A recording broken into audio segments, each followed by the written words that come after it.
今天聊李亚鹏，聊李亚鹏之前，我要给李亚鹏道歉。虽然我没有在互联网上直接出视频和写文字批评过李亚鹏，但是在看他的一些失败案例的时候，内心里有了伏非，有了放在肚子里的对李亚鹏的这个嘲笑。我有这个猥琐的人都是这样子，包括一些文化人都可能有这样的毛病。我希望在天下曾经嘲笑过李亚鹏的人、揶揄过的、挖苦过的人都给李亚鹏做个道歉，我们欠他一个道歉。这样的人格值得我们居下功来给他一个道歉。李亚鹏的这个故事，我估计大家知道了不少了。他所做的嫣然这个唇裂医院，因为房租的问题，可能要面临关门，面临要搬出去，或者是说这个医院可能会倒闭。但是这个医院从它成立到今天这16年，它救助了11000个唇裂孩子。这些孩子可能很多都可能在没有接受医院救助的情况下变为遗弃的人这个社会有这样的案例。那些可怜的孩子生到这人间，其实一个个的都是小天使。但因为他自己天然的这个缺陷，很多父母就会产生了嫌弃。但是李亚鹏正因为自己有个女儿也是唇裂患者唇腭裂是吧？唇腭裂患者，他就起心动念了。中国那么多人自家的孩子都有个这样那样的病痛，没有为自己的孩子去做一个公益机构，李亚鹏做到2700万，足以让李亚鹏折戟沉沙，也足以让李亚鹏万劫不复。在一场法院官司判决之后，李亚鹏面对了媒体，才真正的把憋在自己心底16年的故事讲出来了。同时在这一块我打个插曲，这个房东也是一个公益人士，他的房租也是做过减免的，但是再三言三，就是合同签了多少就是多少，打官司做这个租金的要求补偿无可厚非，而且他在里面是做了贡献的，这个是值得点赞的。但李亚鹏今天我要说他10点。李亚鹏第一句话触动我和震动我的就是，当他遭遇了2700万的房租的压力，然后遭遇了这个医院要搬走的情况下，他说的第一句话是，就算讨饭我也要完成一台手术。这句话从一开篇就把我震了。那31分钟的这个采访，我相信很多人看了，第一句话就把重大的拳头给甩过来，直接打我脸上了。就算讨饭我也要完成一台唇裂腭的手术。每一个手术救助的不是一个孩子，而是一个完整的家庭的幸福。我看了网络上有很多类似的，就是得了这个毛病，然后在这个医院救助好了以后变得很漂亮的那些人，开始感谢这个医院，感谢李亚鹏。他们都这个时候站出来了。如果不是李亚鹏，他们的人生可能已经毁了，或者他们一生都活在灰暗里。他不仅仅救了一个人，救了11000个家庭，也让我对他肃然起敬。为什么呢？李亚鹏这一生在互联网上得到的口碑就是失败，包括我在内都说他没有商业头脑，是一个充满了理想。I, John Fitzgerald Kennedy, do solemnly swear that you will faithfully execute the office of President of the United States. That I will faithfully execute the office of President of the United States. And will, to the best of your ability, and will, to the best of my ability, preserve, protect, and defend the Constitution of the United States. Preserve, protect, and defend the Constitution of the United States. So help you God. So help me God.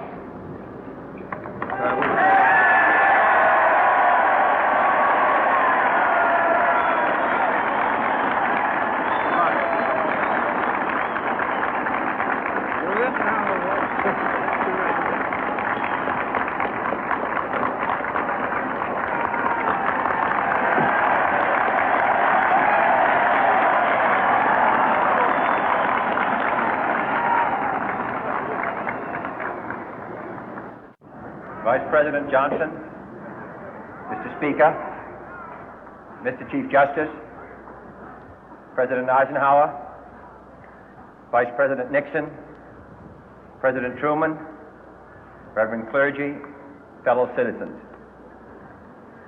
We observe today not a victory of party, but a celebration of freedom, symbolizing an end as well as a beginning, signifying renewal as well as change.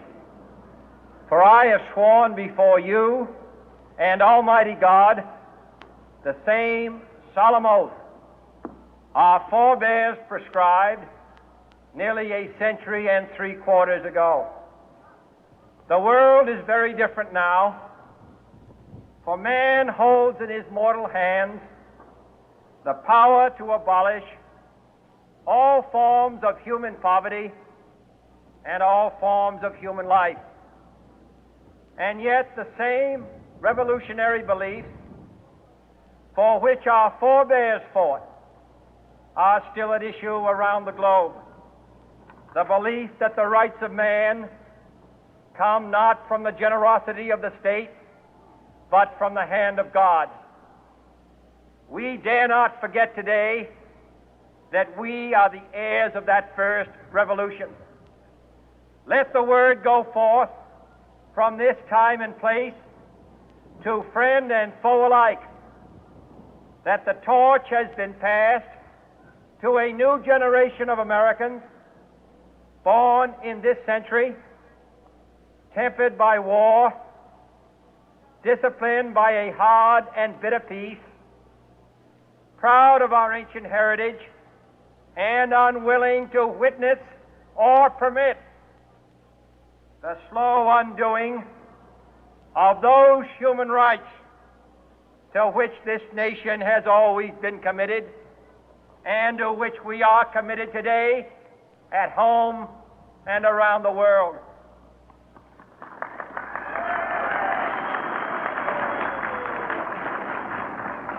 Let every nation know, whether it wishes us well or ill, that we shall pay any price, bear any burden, meet any hardship, support any friend, oppose any foe to assure the survival and the success of liberty.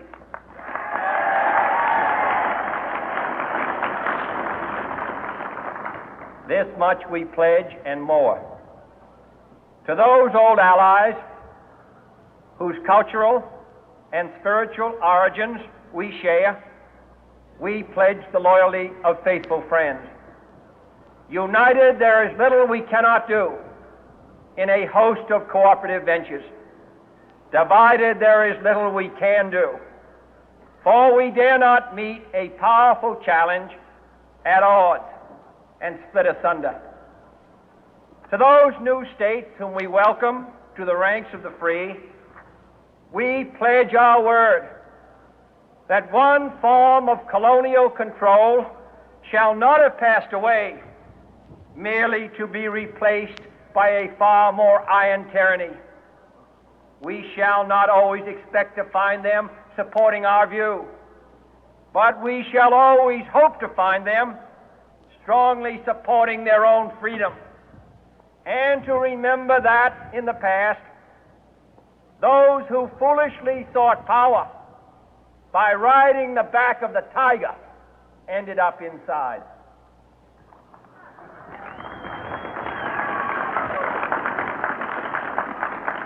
To those people in the huts and villages of half the globe struggling to break the bonds of mass misery, we pledge our best efforts to help them help themselves for whatever period is required, not because the communists may be doing it, not because we seek their votes, but because it is right.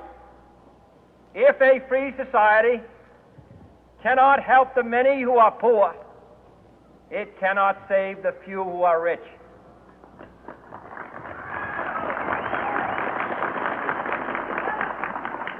To our sister republics south of our border, we offer a special pledge to convert our good words into good deeds, in a new alliance for progress, to assist free men and free governments in casting off the chains of poverty.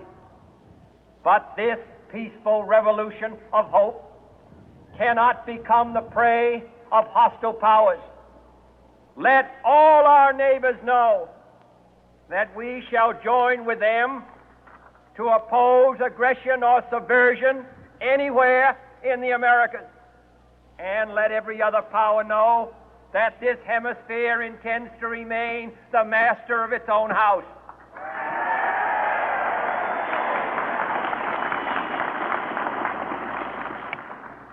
To that world assembly of sovereign states, the United Nations, our last best hope, in an age where the instruments of war have far outpaced the instruments of peace, we renew our pledge of support to prevent it from becoming merely a forum for invective, to strengthen its shield of the new and the weak, and to enlarge the area in which its writ may run.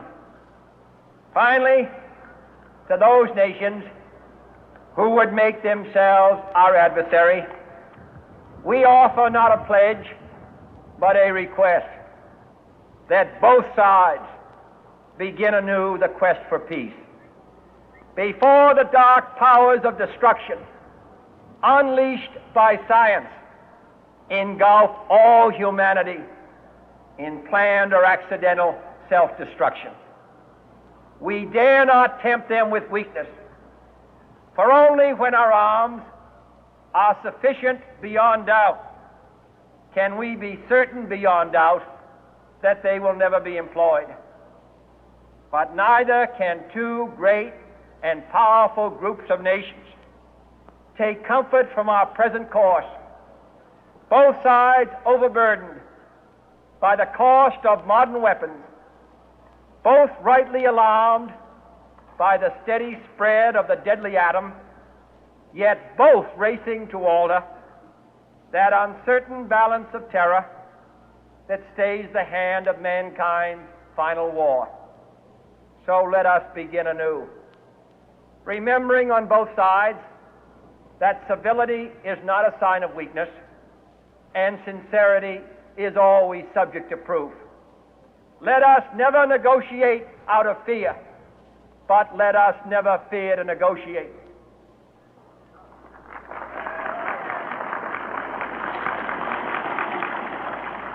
Let both sides explore what problems unite us, instead of belaboring those problems which divide us.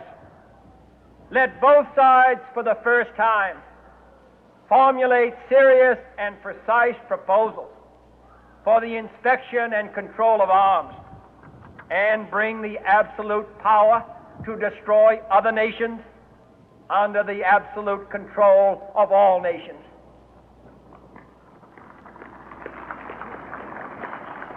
Let both sides seek to invoke the wonders of science instead of its terrors.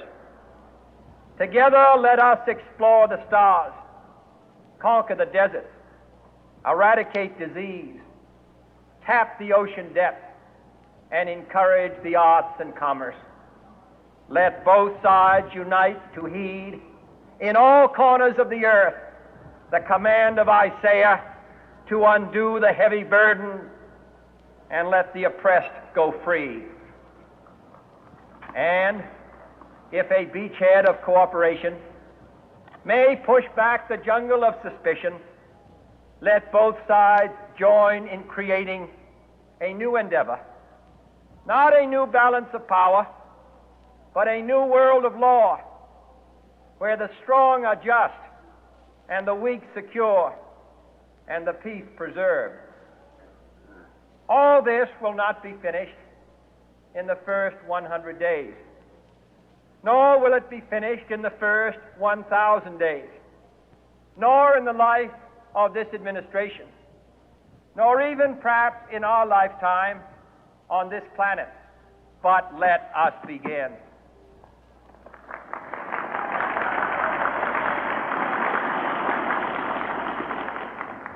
In your hands, my fellow citizens, more than mine, will rest the final success or failure of our course. Since this country was founded, each generation of Americans has been summoned to give testimony to its national loyalty. The graves of young Americans who answered the call to service surround the globe. Now the trumpet summons us again, not as a call to bear arms, though arms we need, not as a call to battle, though in battle we are, but a call to bear the burden of a long twilight struggle, year in and year out, rejoicing in hope, patient in tribulation, a struggle against the common enemies of man, tyranny, poverty, disease, and war itself. Can we forge against these enemies a grand and global alliance, north and south, east and west, that can assure a more fruitful life for all mankind? Will you join in that historic effort?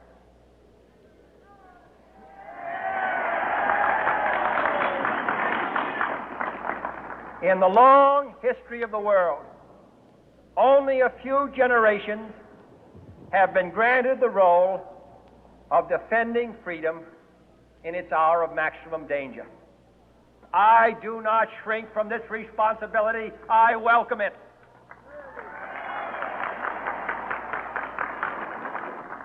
I do not believe that any of us would exchange places with any other people or any other generation. The energy, the faith, the devotion which we bring to this endeavor will light our country and all who serve it. And the glow from that fire can truly light the world. And so, my fellow Americans, ask not what your country can do for you. Ask what you can do for your country.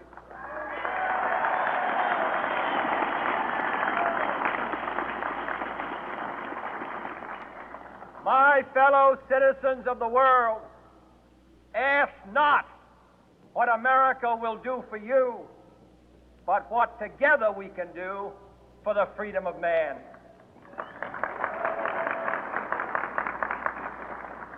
Finally, whether you are citizens of America or citizens of the world, ask of us here the same high standards of strength and sacrifice which we ask of you. With a good conscience, our only sure reward, with history the final judge of our deeds, let us go forth to lead the land we love, asking His blessing and His help, but knowing that here on earth, God's work must truly be our own.